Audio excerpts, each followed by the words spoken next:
Viserys Targaryen, the beggar king, biding his time in exile. What was his plan? When we meet Viserys and Daenerys Targaryen in the story, they are preparing to marry Dany to Khal Drogo. Now, Daenerys thought she would marry Viserys one day, as per the Targaryen way. But instead, Viserys chose to barter with Dany to trade her to acquire the support of Khal Drogo and, more importantly, his Dothraki warriors. He wanted to take the Dothraki across the Narrow Sea, invade Westeros and reclaim all that was stolen from House Targaryen. Viserys even says in Book 1 of Game of Thrones that we don't need his whole Khalasar. 10,000, that would be enough. I could sweep the Seven Kingdoms with 10,000 Dothraki screamers. And this is what he believes will happen. The realm will rise for its rightful king. Tyrell, Redwine, Darry, Greyjoy, they have no more love for the usurper than I do. The Dornishmen burn to avenge Elia and her children, and the small folk will be with us. They cry out for their king. He looked at Illyrio anxiously.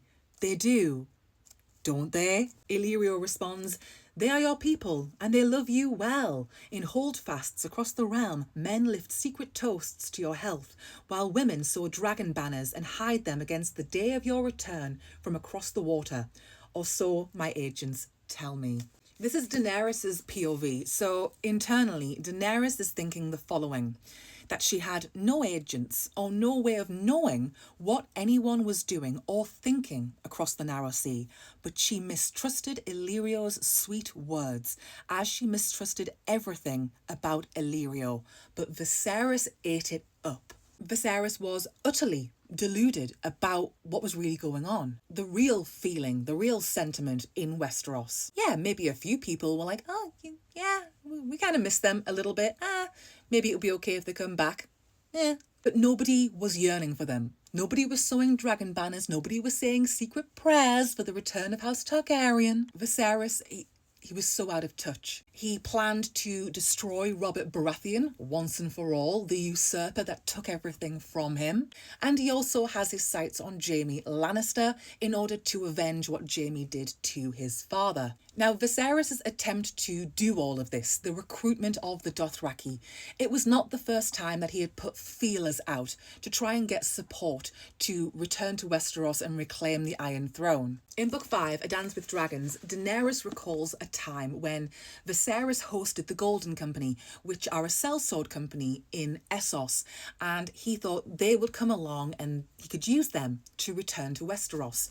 But what happened was they ate his food and heard his pleas and laughed at him. When it comes to preserving Targaryen traditions and marrying brother and sister and all of that as they do, maybe Viserys did initially plan on marrying Dany.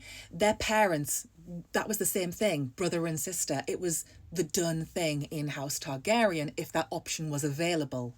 But when the time came, Viserys was happy to offset that tradition. He was more interested in acquiring an army. It was a trade he was happy to make. I don't think he was all that concerned about Daenerys' welfare or whether she would even survive. I don't think he dwelt on that too much. Now, we don't have a Viserys POV, so we don't know for certain. This is just conjecture, but you know, it's not like he was the most caring big brother, put it that way. He used to be, but that did change. Viserys had tunnel vision. It was all about reclaiming what was taken.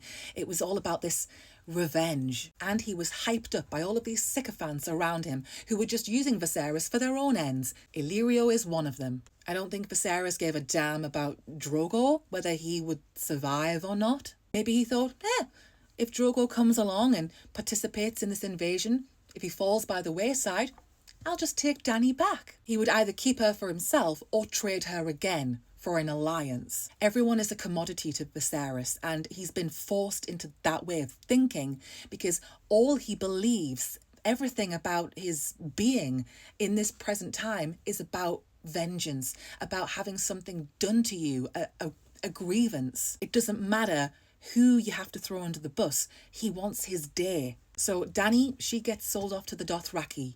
Everyone is a pawn to Viserys. I think he thought, you know what, they'll roll out the red carpet for me. I'll have my pick of all the available maidens. Everyone's going to love me. It's going to be a great day. He has these delusions of grandeur. He thinks everyone is going to be out in the streets celebrating the return of the prodigal son.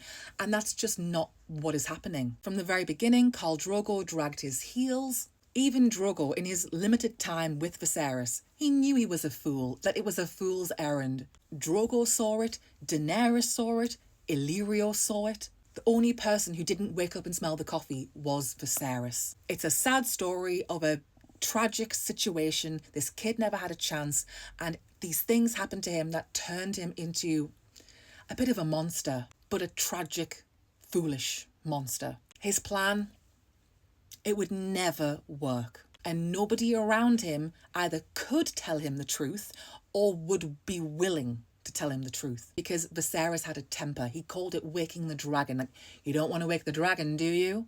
He had utter tunnel vision and nothing was going to dissuade him. And it all ended in tears.